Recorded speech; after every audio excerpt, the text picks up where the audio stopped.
Hi there guys, Stean back again, and today I'm here to review a film that was suggested that I should watch by my cousin Cameron, who comments and views in every video I'll make.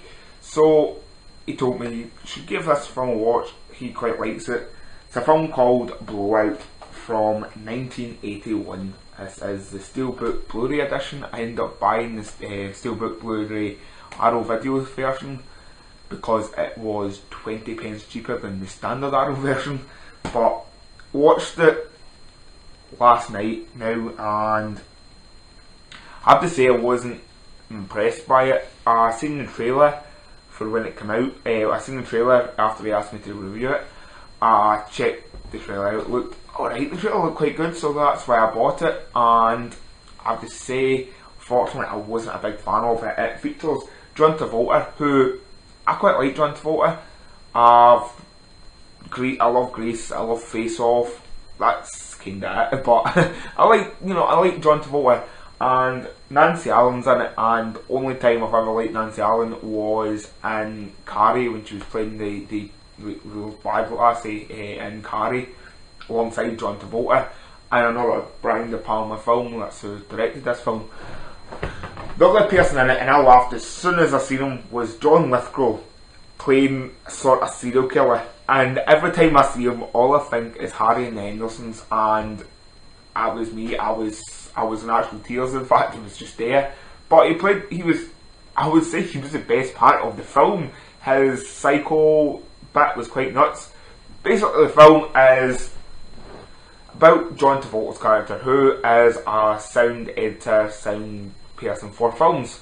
He goes out and records all the sounds back when it was kind of still do it, but not as much nowadays, where they actually have to go out and physically record the sounds.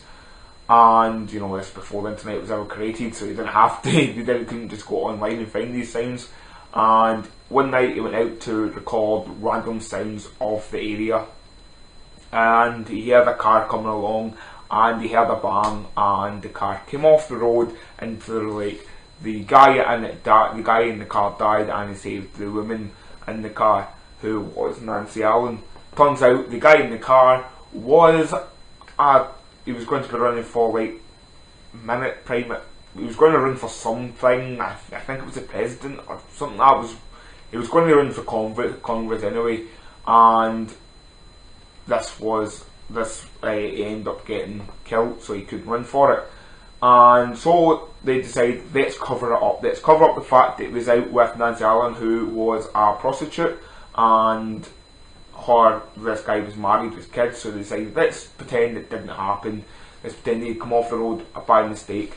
But for some reason, which really annoyed me, because it was for some reason John Travolta's character was like, nope, I have to find out why. Well, you don't have to. You could just forget about it. You and your woman's safe. And then fair enough, they decided let's cut off the loose ends and let's kill Nancy Allen's character. But to begin with, he kind of forced her character into this sort of danger, because she was going to leave and he stopped her and then gave her some spiel about him being, he looked like 20-year-old, but he'd been in the war, and he worked for the police and was like was one of the guys who wired up rats to listen into conversations, and then somebody died on his watch, so he had to stop doing it, and that's why he was into doing these film music sound effects for films. That was another bit that annoyed me, was just this. The overall part was, it started with this horror scene from a film that he was working on, and it kept focusing on this one scream. I really couldn't care about that, but that was a silly sort of plot. The fact that I really think about it now, think more and more about the film, I'm actually less liking it the more I think about it. Yeah, and I won't be keeping it. It's not a film I'll keep in my collection.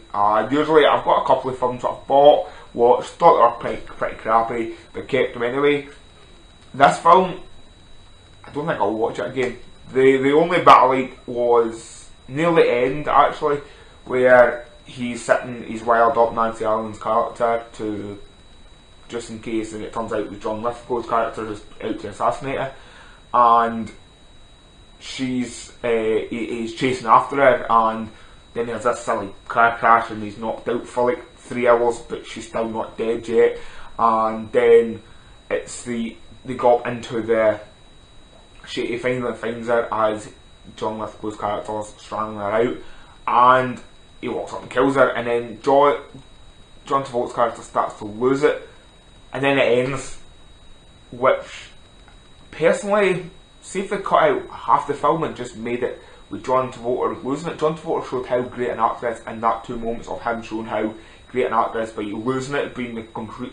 He was doing it halfway through the movie when all of his like sound effects had been wiped because he had this special tape with the gunshot on it.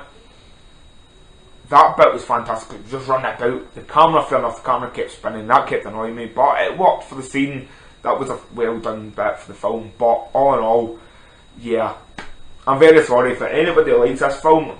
I'm sorry if I'm disrespecting here, but I understand why people like it. It may just not be my type of film. That's what I think it is. I think it's just not my film. I'm into some of these films where it's like thrillers and murder mysteries and stuff. Sometimes I quite like these type of films, but this film just wasn't there for me. So yeah, that was my by request review for Blowout by Ewan Cameron. If anybody else out there wants me to review a film, if you've got a favourite film or a film you really like, you want to know what I think about it, leave me a comment down below, and I'll try and get a review done for you. It took me maybe a week and a half to actually watch and review this film after being asked to do it. That was including waiting on it coming through the post. So yeah, thanks for tuning in, and I'll see you later. Bye.